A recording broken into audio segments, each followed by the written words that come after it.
Bismillahirrahmanirrahim. Dear students, Assalamu alaikum and welcome to the course of communication skills. Today it is the fourth lecture on basic principles of effective communication. In last three lectures we have discussed the first five principles, and now let's move toward the agenda of today's discussion, that what we are going to debate in this very lecture.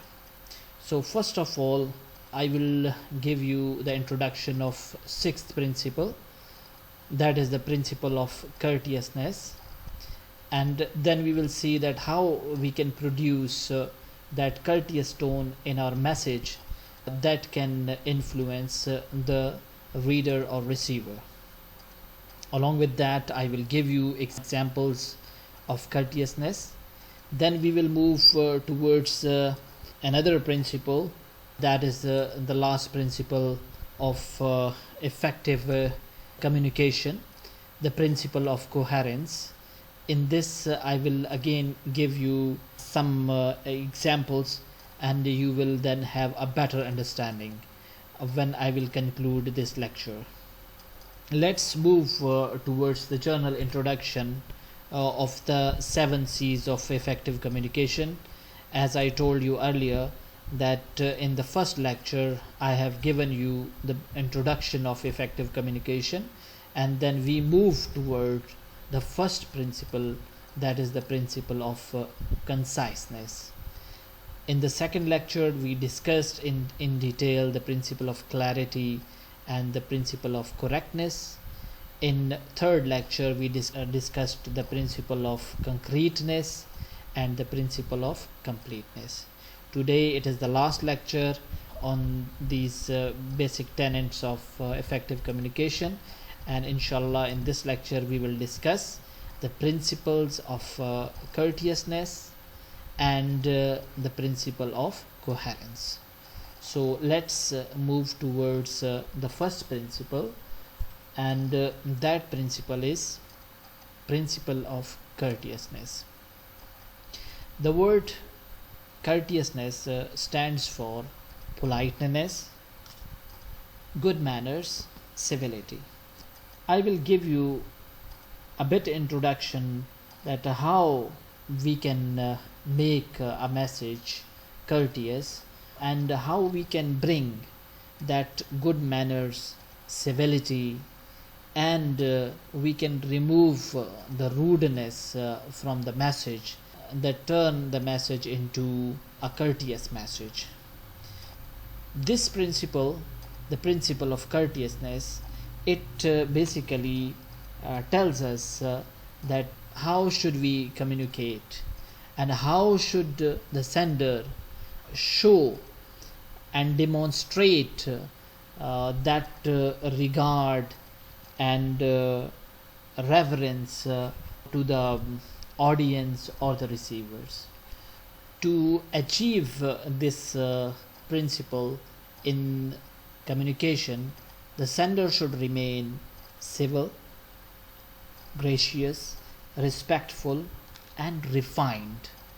If he is polite and he remains cultured and show his education level and compose the message in a refined way, he includes elegant remarks about the receiver, or he is polite using sophisticated language, urbanized language, and he is also including that passion and excitement that we call that he is enthusiastic about the conversation and communication with the receiver, and he is very much thoughtful, showing the thoughtfulness and having the insight about what he is talking, and he is not superficially describing the things.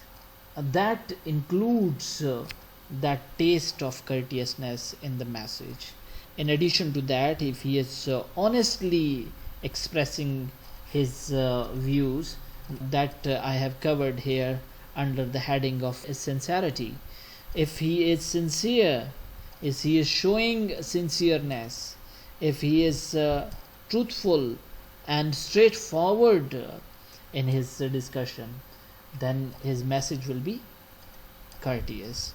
So for this, if you want to be polite, civilized, enthusiastic, reflective, and sincere towards your receiver, you should know your receiver, or the one who is listening to, or the one who is receiving your message.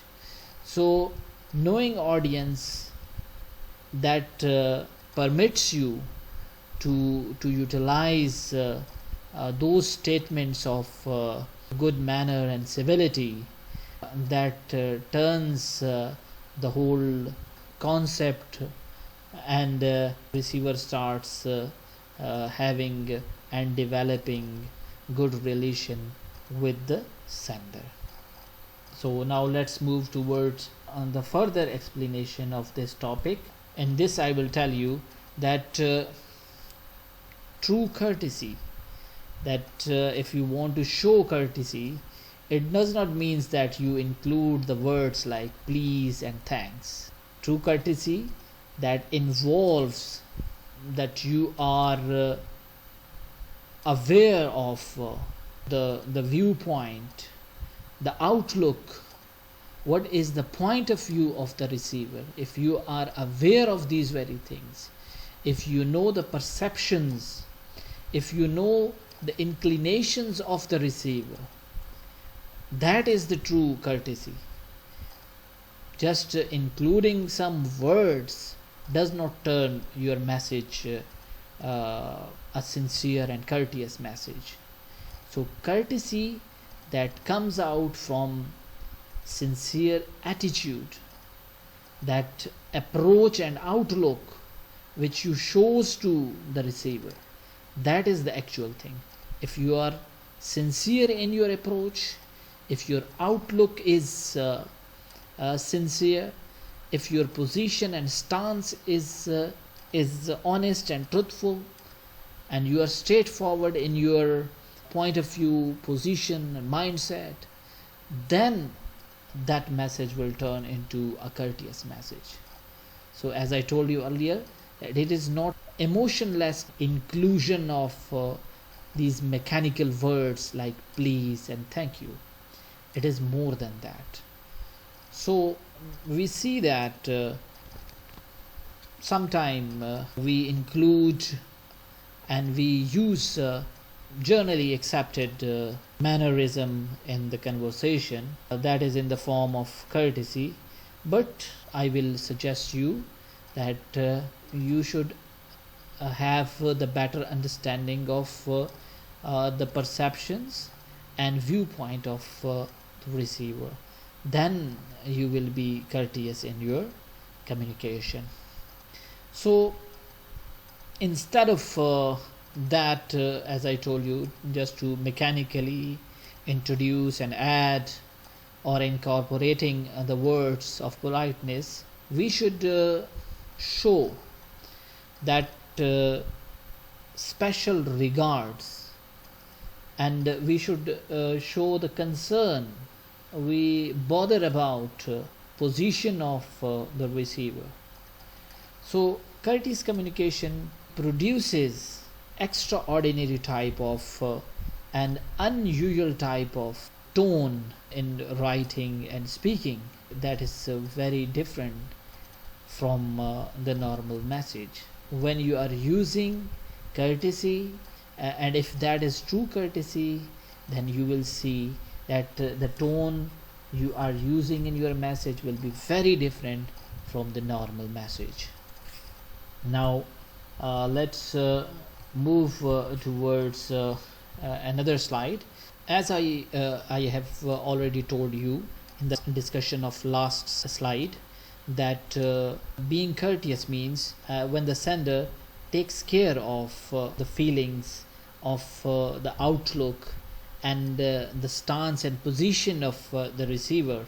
Not only the receiver, he takes care of his own approach and point of view, then these messages are focused on audience, and that message will be very optimistic, and it will give you a constructive feel, and it will be very helpful to the receiver. It will have encouraging tone.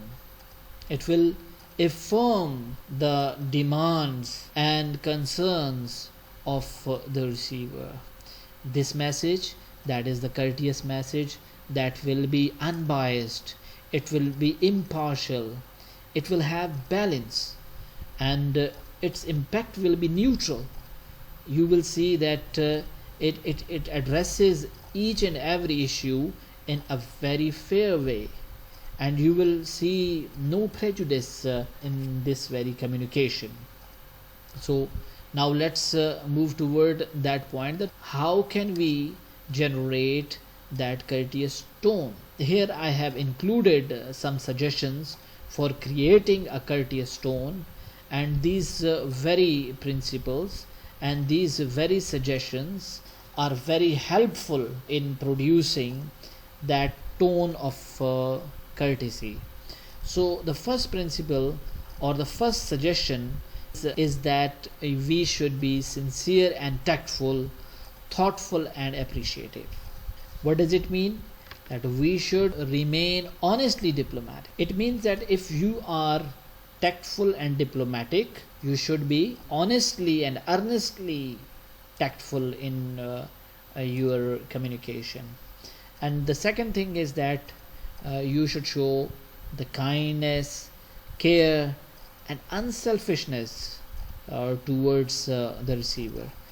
You should remain selfless and give attention to the receiver, and you should appreciate, admire whatever good you have from the receiver.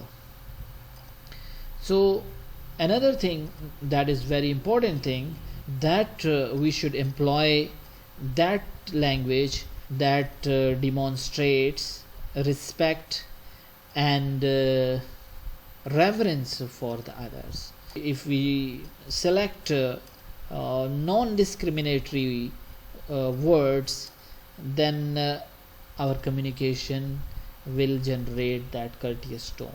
So let's go into the detail of each and every proposal which I have given to you in detail, and in the next slide I will give you the detail of the first very principle, that is be sincerely tactful, thoughtful and appreciative. So warm and cordial messages, or the message which has the courteous tone, that helps and it assists the sender in building goodwill in the heart of the receiver.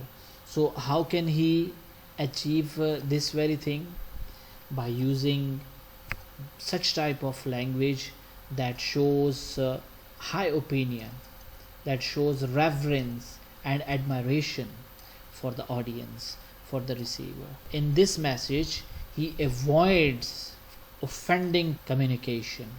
He omit that frustrating expressions, irritating expression like irresponsible or simply nonsense, you are stubborn, silence, you are failure, reckless, careless. If he is excluding all these words from the messages, whether the message is written or spoken, if he is excluding such type of expressions from the message, I assure you that the tone will automatically turn into courteous tone.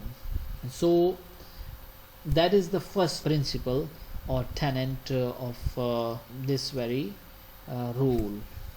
I will further explain this principle to you in this way, that despite that fact, as I described you in the last slide, some people That is a very small group of people. Not many people do these things in their communication. There are very few people who intentionally means deliberately or purposely use negative expressions. Small number of people intentionally or deliberately become abrupt or blunt in their communication, because these very negative and downbeating traits and qualities are very common cause of discourtesy or the rudeness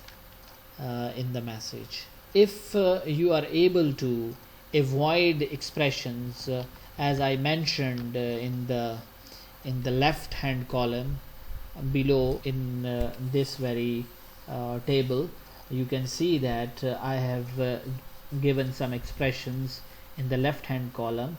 If you can avoid using such type of expressions in your communication, and you are able to reshape your communication with such sentences or expressions, I again assure you that your communication or your tone will be very much courteous. For example, these very expressions which I have written in this left column, these are very tactless, very direct, and I will suggest you to avoid such type of expressions in your communication, like stupid letter, I can't understand what you have included in that message, or it is your fault, directly saying someone that it is your fault, you did not properly read my latest or the recent facts. These are very direct comments or the blunt expressions. I will suggest you to avoid such type of expression. Instead of that, you should be more tactful. You should use polite words instead of rude expressions, unkind expressions. You should remain very diplomatic, polite, and avoid rudeness. Like instead of this message in the this right hand column, you can see the first message, I should understand it as there is no confusing word in this letter. Could you please explain it once again? Instead of saying stupid letter, I can't understand, if you politely remind him that you are not understanding the communication which he has done, and you want further explanation. In the same way, if you tactfully narrate your idea that sometimes my wording is not precise, let me try again. Instead of saying that you are not understanding what I want to communicate to you, you just take that responsibility on your shoulders and you say that sometimes my wording is not precise, let me try it again. In this way, we can very easily avoid rudeness in our message. Now let's move towards the second part of the first suggestion I am offering you, and that is thoughtfulness and appreciation. I mean, you show attention, care, admiration to your audience or receiver of the message or the reader of the message. Writers who include warmthness, friendliness, or amiableness in their message. I'm not saying that you should uselessly or without any reason include these very courteous expressions in your message. Instead of that, if that person deserves that cordialness and best wishes or well done and appreciation, then you should include these very expression in your message, and these expressions will help you to create a goodwill, and you will receive a very high level of support from the other side. And I assure you that the worth and the importance of goodwill or the public esteem for many companies are of more value and more significance than thousands of dollars. Now I will give you a simple example of the principle of courteousness. When head of any organization, he addresses the gathering of employees or the workers of his organization, especially when he is counseling them, he take cares of their feelings, especially when he is listening to their issues and problems. He is always having a polite tone. He shows very helping attitude to his employees when he is counseling them. So in that tone, actually he is using the principle of courteousness. Now let's move towards the last principle of effective communication, and that is the principle of coherence. As I have listed the simple meanings of the word coherence, the first one is that very communication is having the quality of coherence, that is uniform, has regularity in its tone, and that is consistent from top to the bottom. If that message has unity or the harmony, and you can see agreement between all the ideas being communicated in that very message, that message is coherent message. That message will necessarily have logic and common sense. You will see a reasonableness in that message. And another trait that message will have because of the principle of coherence is that it will be very clear, lucid. You will see a flow in that message, and it will have a reasonable communication. The communication should be coherent if it includes these two things, that is consistency and logic. If these two things are the components of the sender's message, then the message will be coherent. The first thing is, as I told you, consistency, and the second thing is logic. I have already explained consistency to you. Consistency means uniformity, regularity, and being consistent. And the logic means common sense, wisdom. If message has these two qualities, consistency and logic, it will be coherent. It means that the writer or the sender of the message is using the principle of coherence. Now let's move toward the further explanation. Without being logical and coherent, if we exclude these two qualities from the message, I mean that if the message is lacking or it is devoid of logic and coherence, then the main idea, the point of view which sender wants to communicate, or the concepts which he wants to communicate, that will not be properly expressed or communicated or passed on to the receiver. So all the information which he wants to communicate, that should be interconnected, related to one another, has relation, and that should be relevant to the message that is being conveyed. In addition to that, this very principle maintains a flow in the communication.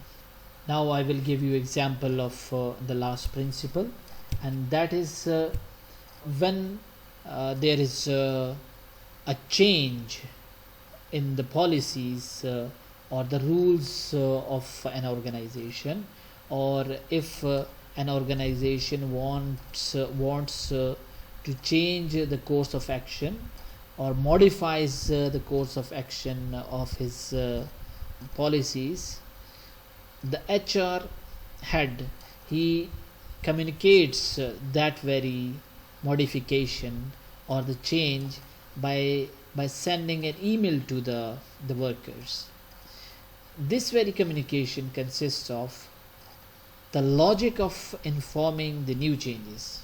I mean, the message in this email has the logic of informing the new changes in the policy, so that the workers or the staff, they can work according to the new guidelines. In this way, if he is communicating the whole story in a uniform way, along with the logic that why they brought these changes in the code of action of that organization, this very thing very easily convince the staff or the employees, and they very easily and they can painlessly start acting on the new strategies. Now I am going towards the conclusion of the whole discussion, and I will conclude in this way. The last two principles of effective communication, they help the sender to formulate a message that is very cordially received by the receiver. Thank you very much for listening passionately, and see you in the next lecture. Allah Hafiz.